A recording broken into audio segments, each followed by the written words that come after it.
Hoje nós vamos começar o novo assunto para a segunda prova e nós vamos falar sobre ética profissional, sobre o código de ética da fonoaudiologia. Tá? Quando a gente fala sobre ética, a gente refere que ética vai ser um conjunto de valores morais e princípios que vão nortear a conduta na sociedade. É uma palavra que ela vem do grego e está relacionada diretamente com caráter, ou seja, a forma como o indivíduo processa dentro de si valores de o que é certo, o que é errado. Tá?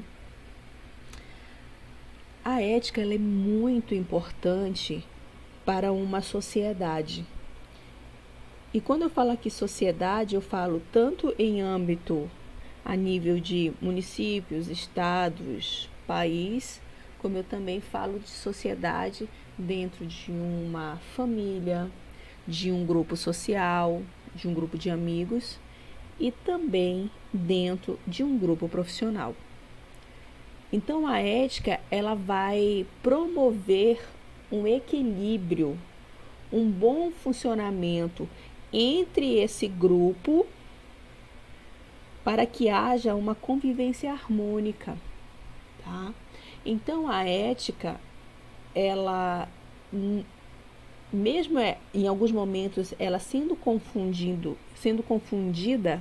com lei, ela nem sempre é uma lei regimentada pelo judiciário.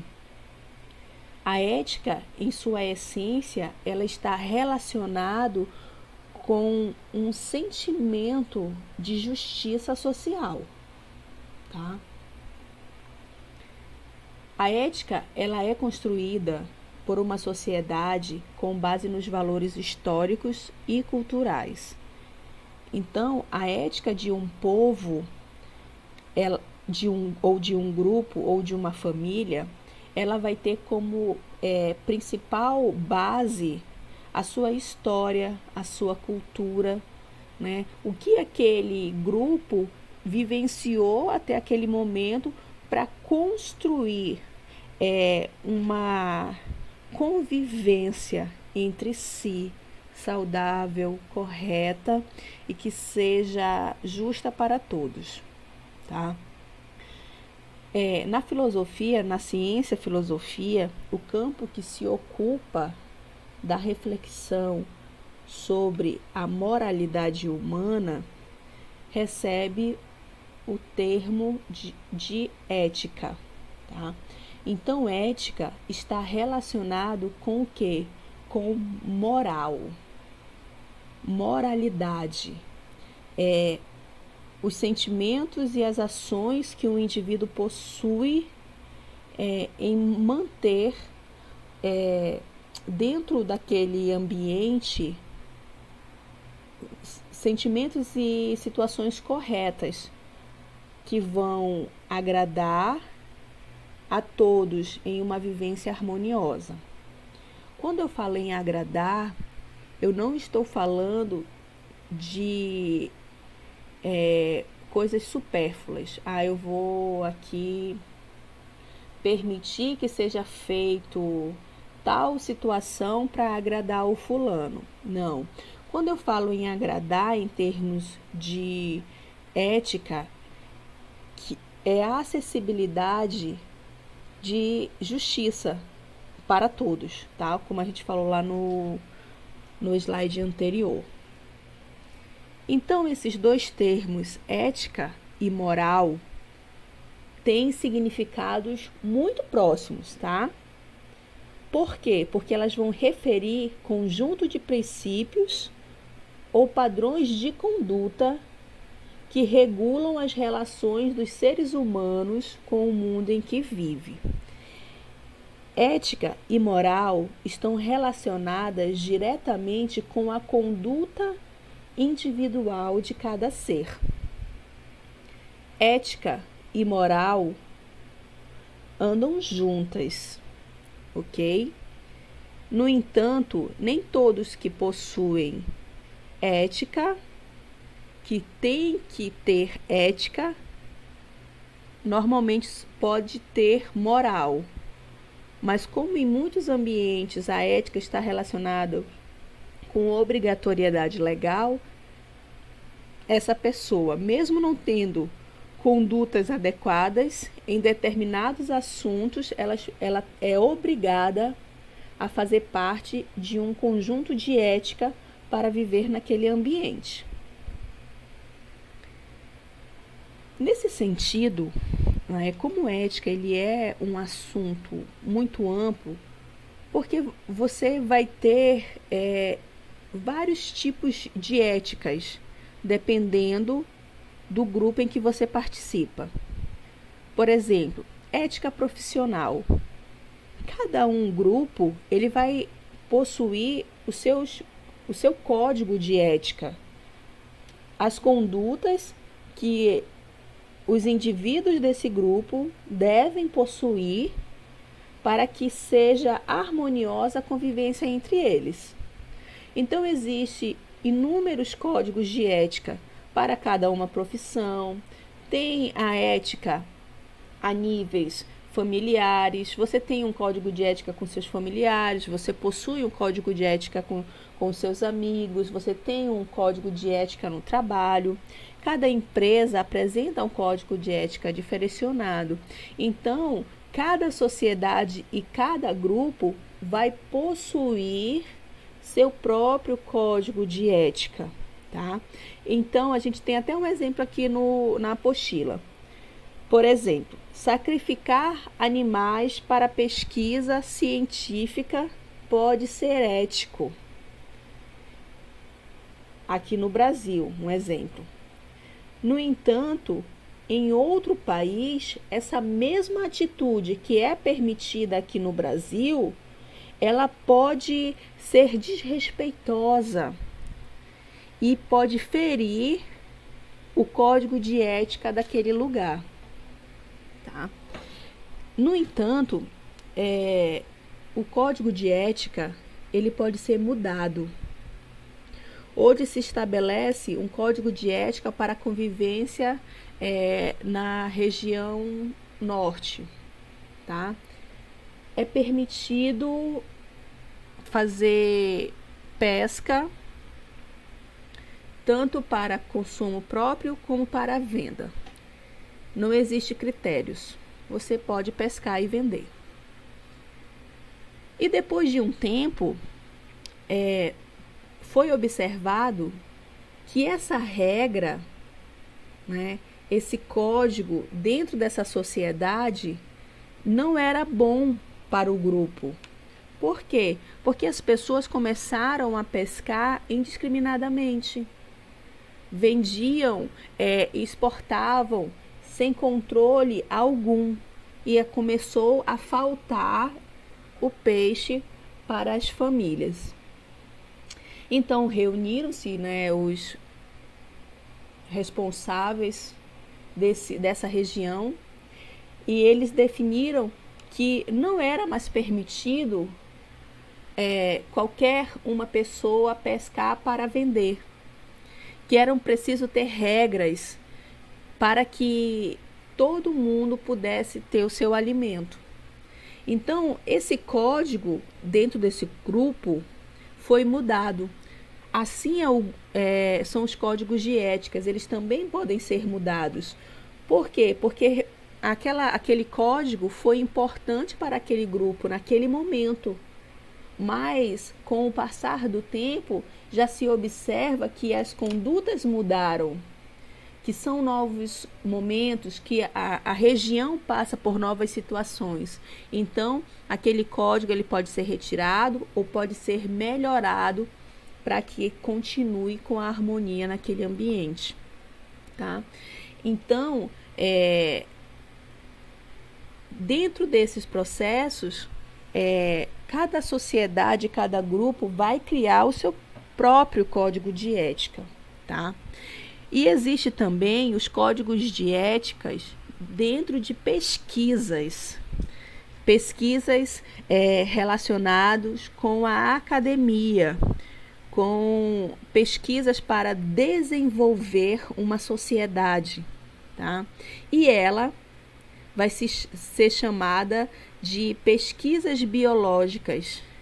Por quê? Porque vai utilizar de vida dentro daquele meio. E esse código de ética vai se chamar bioética.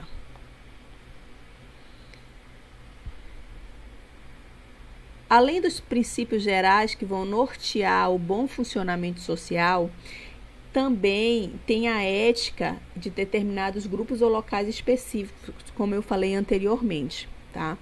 E aí cada grupo, cada ambiente vai criar as suas condutas, tá? Que vão ser chamados de código de ética. E aí vamos ter o código de ética médica, empresarial, educacional, ética nos esportes, ética jornalística, ética política, apesar de faltar muito, né? Mas existe um código que vai permear a boa convivência dentro desse ambiente. É claro, gente, que como a gente falou anteriormente, ética está relacionada diretamente com moralidade, tá? E moral significa dizer conduta. O que a conduta desse indivíduo corresponde de uma forma de justiça diante de todos. Quando eu falo aqui, gente, de justiça social, eu não estou falando de uma justiça só para grupos minoritários, como negros, índios, mulheres, crianças, órfãos. Não, eu falo de justiça social, aquela justiça que vai abranger todas as pessoas, tá? Porque todas as pessoas, independente de suas condições especiais, elas precisam e merecem respeito dentro de uma comunidade, tá?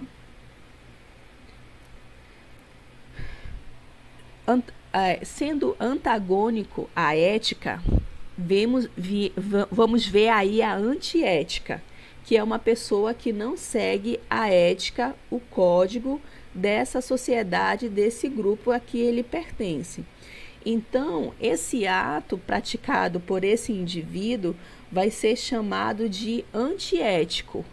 O ato praticado por ele vai ser antiético. Ele será uma pessoa antiética, tá? Vamos falar um pouco agora sobre moral, só para complementar o que já foi falado nos outros slides. Moral é um conjunto de regras adquiridas através da cultura, educação, tradição e do cotidiano. Vocês observam que é muito parecido com o significado do que significa ética, tá?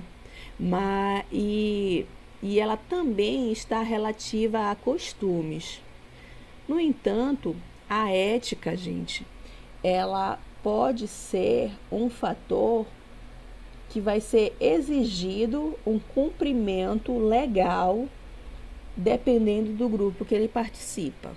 Por exemplo, o fonoaudiólogo, que é um profissional habilitado através de uma graduação, que ele passa por todo um período de preparação acadêmica, né, apresenta um trabalho de conclusão final para receber a titulação de bacharel. Depois disso, ele se vincula ao Conselho de Fonoaudiologia e ele recebe todas as orientações que ele precisa cumprir na realização de sua função. Essa pessoa, ela tem uma ética a seguir, uma ética obrigatória, uma ética legal dentro do código de ética do profissional fonoaudiólogo. Então, isso diferencia da moral, porque a moral, ela não é algo que vai ser exigido através de um ato legal, de um ato jurídico. Moral é uma conduta que é individual do ser humano. São os valores, são as condutas baseadas em uma ética social, em uma educação familiar, em uma educação acadêmica, em costumes que ele vive no seu cotidiano, a tradição de sua família e de seu povo, que vai orientar o comportamento dele dentro de qualquer grupo que seja. Então, moral é algo intrínseco, é algo que é do indivíduo. E ele pode ser moral ou pode ser imoral. E não estou falando aqui de imoralidade em termos de aspectos sexuais, né, ou qualquer que seja, mas de não possuir condutas que sejam relevantes e importantes dentro do respeito, da fraternidade, de sentimentos que levam uma convivência saudável entre as pessoas, tá? Então, as regras definidas pela moral vão regular o modo de agir das pessoas, sendo uma palavra relacionada com a moralidade e os bons costumes. Quando eu falo aqui em regras definidas pela moral, essas regras elas vão ser também vinculadas com a sua convivência, com a sua família, com o que ele acredita de que é bom, do que é certo. E ele vai ser aquela pessoa dentro de qualquer grupo que seja. Então, a moral, ela está associada com valores, tá? Que são convenções estabelecidas dentro de um grupo coletivamente, tá?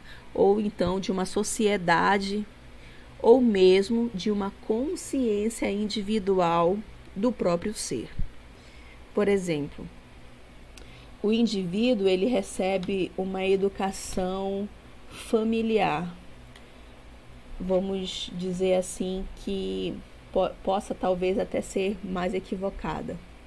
Uma educação familiar pautada em egoísmo, em que ele sempre tem que se destacar em relação aos outros, sem medir esforços, que ele sempre tem que ser o vencedor, né?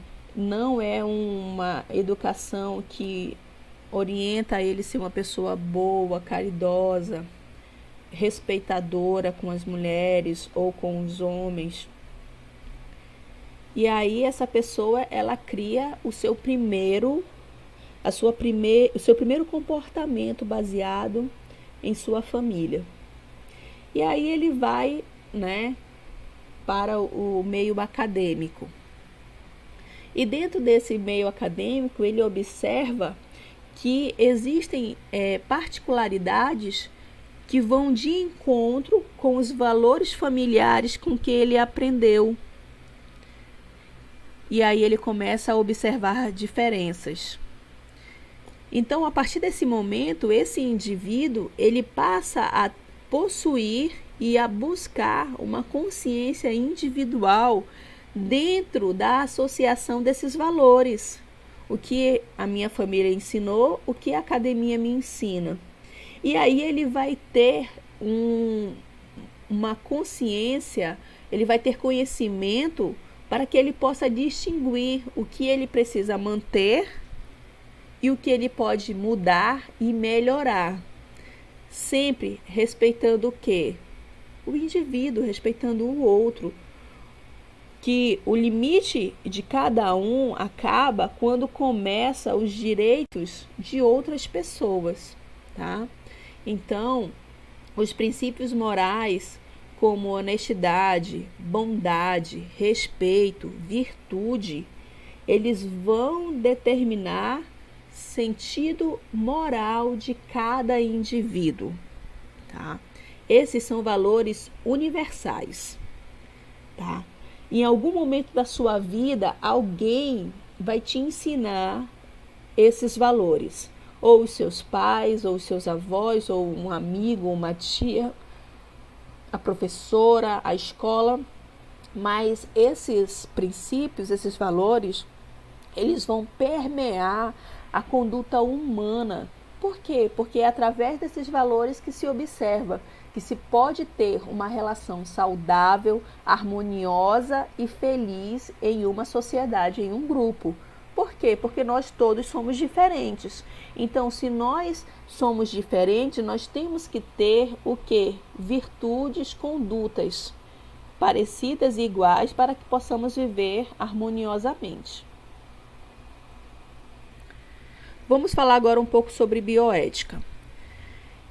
Bioética, a definição propriamente dita, significa dizer ética da vida. Tá?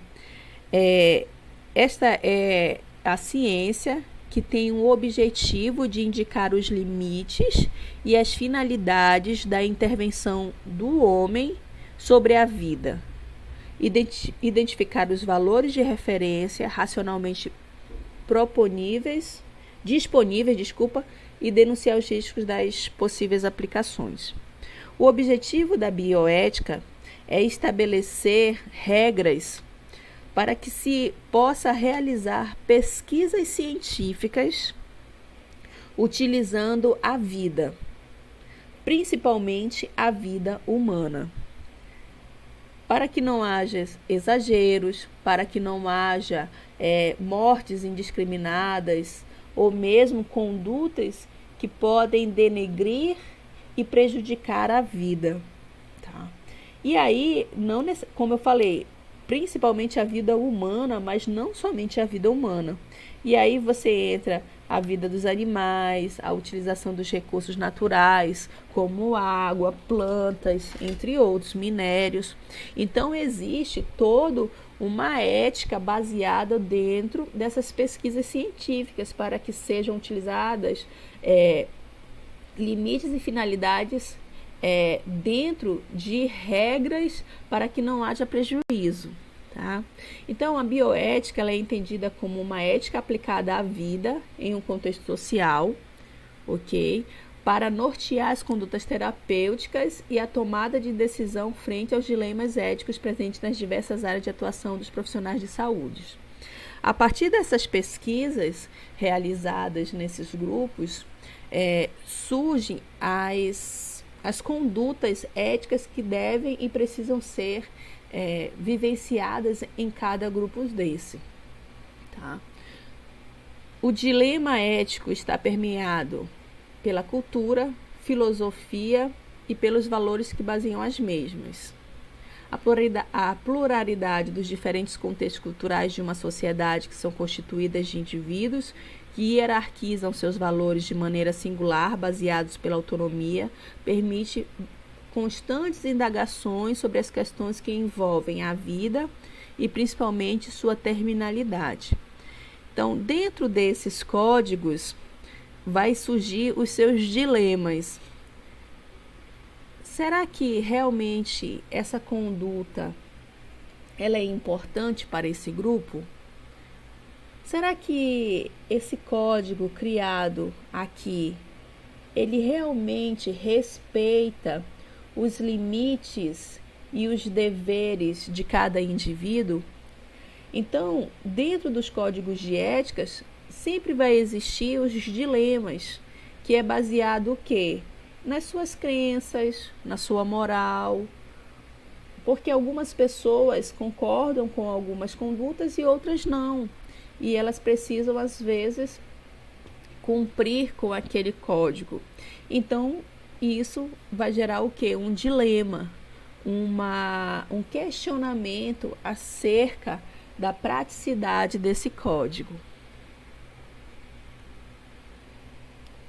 Aí aqui, gente, a gente vai falar de uma forma bem rápida, só alguns termos técnicos sobre alguns significados legais, como norma, lei, decreto, só para a gente ter uma noção para quando a gente for estudar o código de ética, tá? Então, assim, eu vou ler o slide e vou fazer um breve comentário, mas aí qualquer dúvida, venham no próprio slide e também tirem as dúvidas, tá bom? Quando a gente fala em códigos de ética, a gente também fala de norma. O que é uma norma? Norma, ela vem de um termo do latim que significa esquadro. Todo mundo conhece o que é um esquadro? Um esquadro, ele é um instrumento que ele é utilizado na construção civil. E ele é utilizado para verificar se uma linha reta vertical, ela está precisamente em 90 graus. Ou seja, se aquela reta realmente está correta, alinhada, específica. Então, por isso que uma norma jurídica, ela vem com essa significância do latim esquadro, que significa o quê? Precisão. Porque uma norma, ela vai juntar todos os princípios, regras, conjuntos de leis que vão o quê? Vão permear, que vão ser ajustadas para que sejam realizadas atividades, condutas ou o que aquela norma propõe, tá? Então, uma norma, ela vai ser uma regra que tem que ser respeitada e que ela vai permitir ajustar condutas ou atividades a qual ela foi proposta, tá? Então,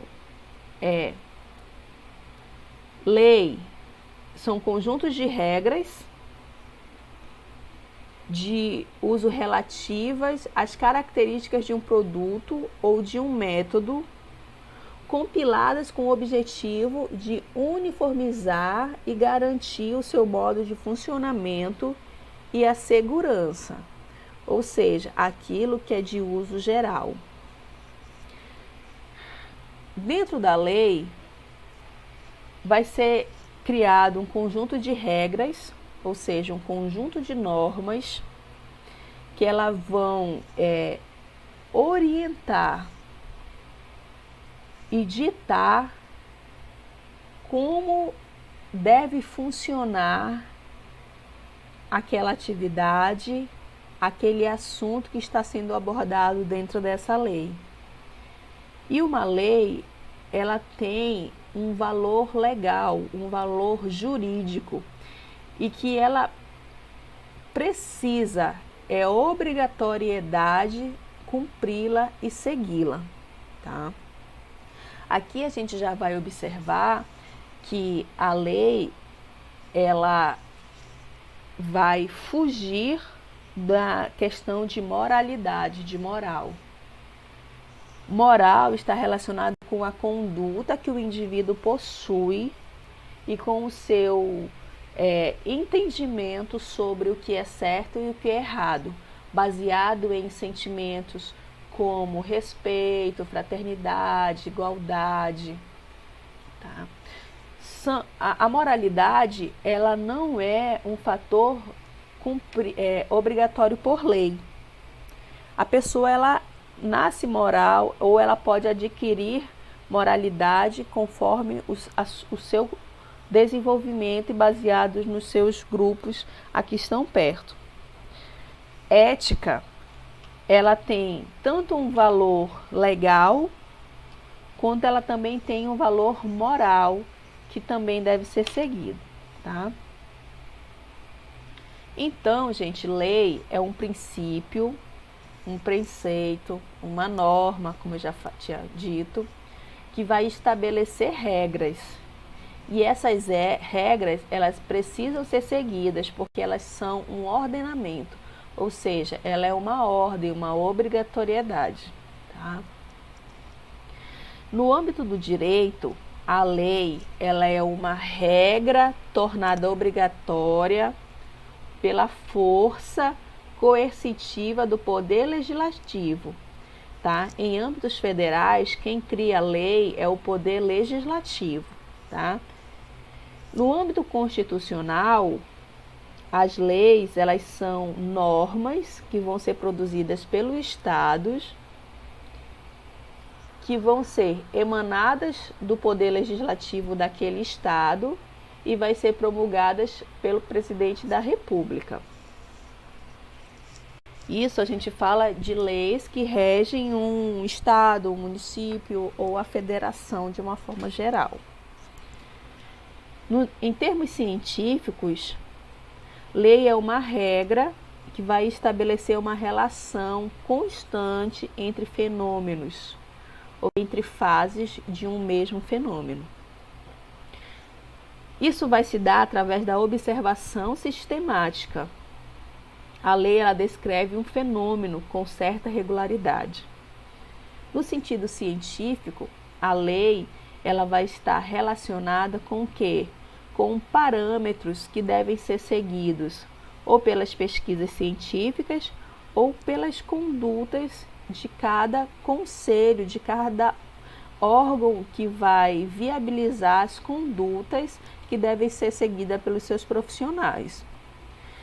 Em termos de pesquisa, a gente vai possuir a ABNT, que é a Associação Brasileira de Normas Técnicas, que vão estabelecer parâmetros que devem ser seguidos para que as pesquisas elas possam seguir características parecidas uma entre as outras, para que seja fidedigno e para que seja alcançável seus objetivos. É claro que uma pesquisa científica não é uma receita de bolo, mas ela precisa seguir parâmetros iniciais comuns para todas as pesquisas no Brasil. Resolução é também uma norma jurídica, mas a resolução, ela é considerada um ato administrativo que vai o quê? Que vai disciplinar a matéria da lei que foi criada. As resoluções, elas nunca podem contrariar o regulamento ou os regimentos. O objetivo da resolução é explicar a lei que foi criada, aquela norma jurídica, de uma forma mais acessível para as pessoas, dar uma interpretação, uma explicação para que ela seja cumprida. O código, como a gente já falou, são diversas diretrizes que orientam as pessoas quanto às suas posturas, atitudes ideais, que vão ser moralmente aceitas ou mesmo toleradas, ok? Pela sociedade como um todo. É como cada pessoa deve agir dentro do grupo que ele participa, ok? O código de ética, ele pode ser pessoal, baseado dentro de um grupo, de uma região, mas ele também pode ser legal, baseado dentro das profissões que vão reger as suas condutas profissionais individualmente. Portaria é um ato administrativo também, só que a portaria, assim como a gente teve aqui, resolução que explica a lei, a portaria, ela vai corrigir, né? Ela vai visar a correta aplicação da lei no Senado. Ou seja, como é que ela deve ser realizada, determinada, ok? Lá no Legislativo. Gente, mais dúvida, ou se de repente eu estiver falando alguma coisa que está errado, você pode me falar, que aí eu faço a correção também, tá? Isso é só baseado mesmo dentro dos meus conceitos. Isso é só uma coisa para vocês terem um conhecimento bem inicial, tá? E aí a gente vai falar agora um pouco sobre o funcionamento dos conselhos federais e regionais de fonoaudiologia, para a gente poder entrar no código de ética mesmo, tá? Como é que funcionam os conselhos federais? e regionais de fonoaudiologia.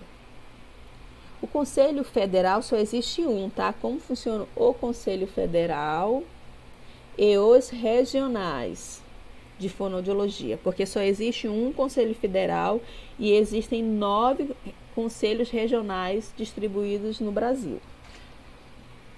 Eles funcionam da seguinte forma: o Conselho Federal ou os regionais, ele possui um colegiado, um plenário e uma diretoria, tá? O colegiado, ele ocorre a cada 3 anos, através de eleição direta para o Conselho Regional de Fonoaudiologia, onde todos os fonoaudiólogos são obrigatórios a votar, porque eles é que vão eleger o colegiado que vai atuar durante esses 3 anos, tá? Existe também a escolha indireta pelo Conselho Federal para a escolha de uma chapa composta por 20 fonoaudiólogos que vai assumir a gestão por 3 anos do Conselho Federal, tá? Ou seja, os fonoaudiólogos vão votar para indicar o colegiado regional, e dentro desses colegiados regionais que foram votados pelos fonoaudiólogos, vai ter uma indicação indireta, uma escolha indireta do Conselho Federal para que assuma o Conselho Federal, tá?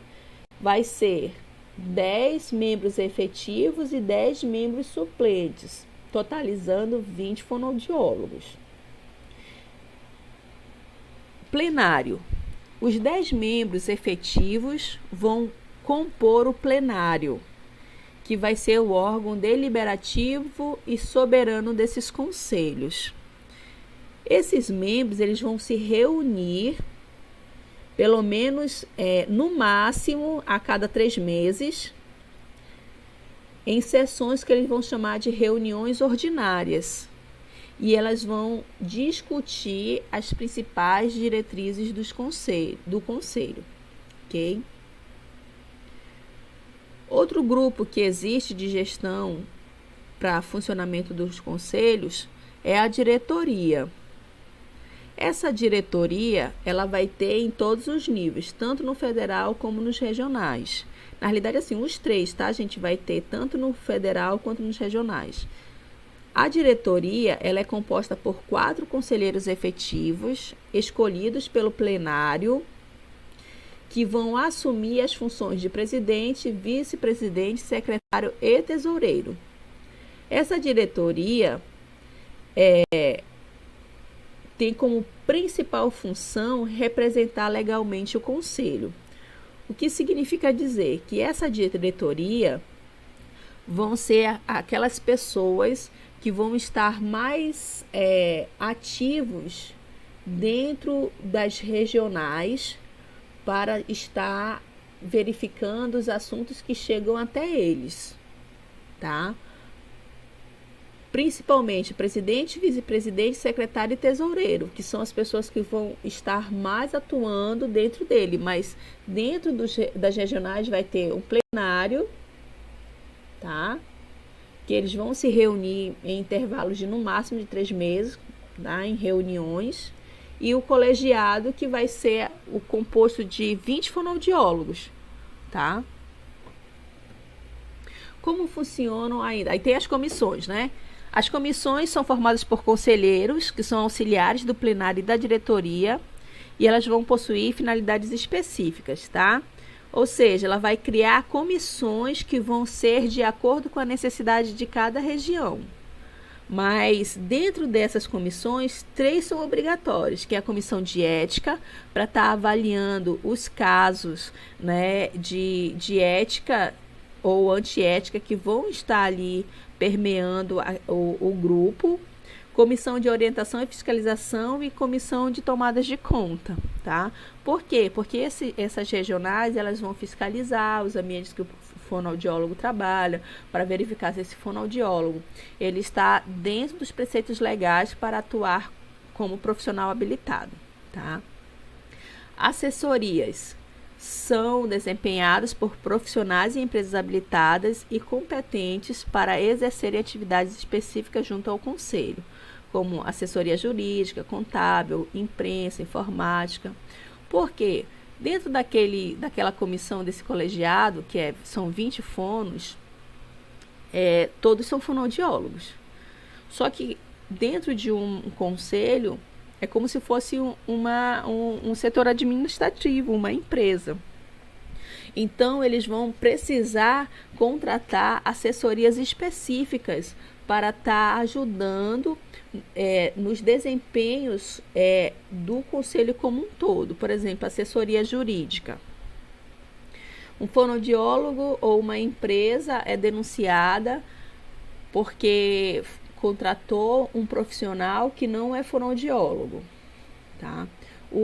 Vai ter o conselho do colegiado e das comissões que vão ser formadas para estar avaliando essas questões, sim, terão. Só que o fonoaudiólogo ele é formado em fonoaudiologia e ele precisa cumprir leis. E quem entende de leis são os advogados. Então, se vai o quê?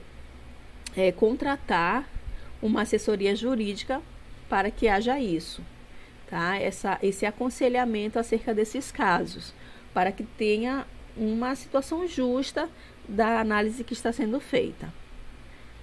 Assessoria contábil, ok? Por quê? Porque eles vão receber as anuidades, que são pagamentos de dinheiros. Então, eles fazem, com esse dinheiro, eles vão pagar o próprio conselho, eles vão pagar os gastos que o conselho realiza, e para que seja feito de uma forma transparente, então tem que ter uma equipe contábil para estar ali, acompanhando esses gastos, para que não haja desvios financeiros.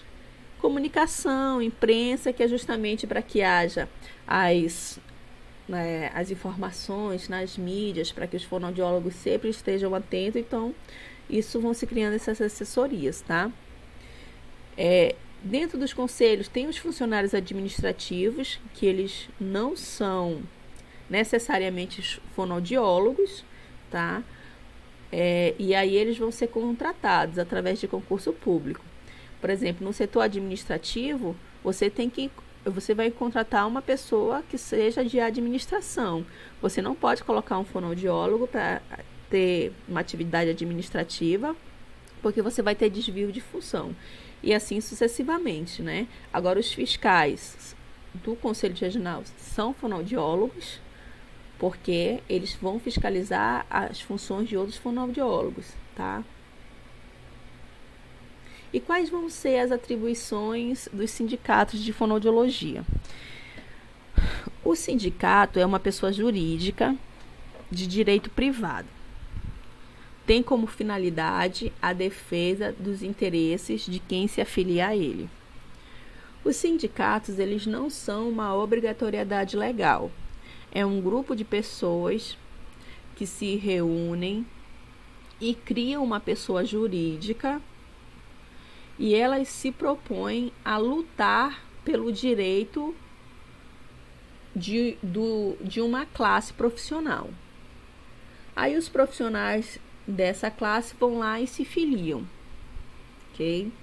Hoje não é mais obrigatório a filiação, na realidade nunca foi obrigatória a filiação a um sindicato. Por exemplo, no Amazonas nós não temos sindicatos de fono, né? A gente não tem esse grupo de pessoas que se propõem a lutar pelos interesses dessa classe. Já foi tentado a criação de um sindicato, mas não teve fórum suficiente para que se criasse um, tá? O sindicato, eles vão tratar de assuntos relacionados com ações trabalhistas, ou seja, salário, condição de trabalho, em termos de quantidade de horas e tudo mais. Muitas dessas atribuições não são de competência do Conselho Regional para questionar o setor público, então os sindicatos eles vêm com esse objetivo. Existem também, dentro da fonoaudiologia, as sociedades de classes relacionadas às profissões. E a fonoaudiologia também possui uma sociedade de classe. Então, que a gente conhece como Sociedade Brasileira de Fonoaudiologia. Essa sociedade de classe, ela tem uma atuação principalmente no âmbito científico, de desenvolver a fonoaudiologia como uma ciência, tá? Então, essa sociedade, ela vai ser regida por estatutos, normas, regulamentos, código de ética também, que vai estabelecer as finalidades a que ela se propõe, tá? A sociedade, ela também não é obrigatória a sua inscrição. E elas sobrevivem com as contribuições de pessoas que se filiam a elas, ok? Então, você quer se associar à classe de fonoaudiologia, sociedade de fonoaudiologia. Você entra no site deles, verifica os valores, quanto que você deve pagar por mês ou por ano, e aí você está afiliado a uma sociedade. Você vai ter acesso aos conteúdos científicos, atualizações científicas, e por isso você paga individual. E a gente tem vários no Brasil, né? Tem a Sociedade Brasileira de Fonoaudiologia, tem a Academia Brasileira de Audiologia, tem as sociedades de autismo, que elas são mais multidisciplinares, entre outros, tá? O fonoaudiólogo é obrigado a filiar-se em alguma das entidades de classe acima descrita? Não, ele não é obrigado a se afiliar com as classes, com os sindicatos, tá? Ele é obrigatório apenas a registrar-se no Conselho Federal de Fonoaudiologia, porque é o conselho que vai permear e orientar a atuação desse profissional no âmbito federal. Quando a gente se filia ao Conselho Federal de Fonoaudiologia, né, ou regional, no caso, nós vamos pagar um valor anual para que a gente possua um registro de classe, que a gente vai chamar esse pagamento de anuidade. Essa anuidade, ela é obrigatória aos conselhos, a todo fonoaudiólogo que tem que se filiar ao Conselho Federal de Fonoaudiologia. E é bem importante, alunos, que vocês saibam que todo bacharel em fonoaudiologia, ele só é considerado fonoaudiólogo a partir do momento em que ele se filia ao Conselho Federal de Fonoaudiologia, ou, no caso, os Conselhos Regionais de Fonoaudiologia, que vai atuar na sua região. Se você não se filiar ao Conselho Federal, você não é um fonoaudiólogo. Você é apenas um bacharel em fonoaudiologia. É a filiação ao conselho que vai gerar o seu número de registro, que você vai colocar no seu carimbo, aonde você vai carimbar as suas atividades, as suas orientações, a sua conduta profissional, tá ok? Quais são as consequências de você não pagar? Além do que eu já expliquei, de que você não é um fonoaudiólogo, você vai estar cometendo uma infração e pode ser punido, tá bom?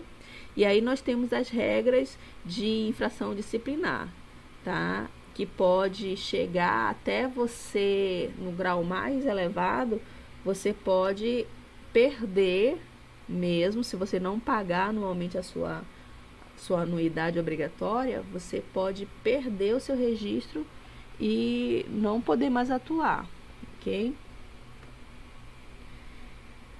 Dentro de todos esses preceitos, a gente vai entrar, não nessa aula mais, a nossa próxima aula vai ser sobre o código de ética do fonoaudiólogo, ok?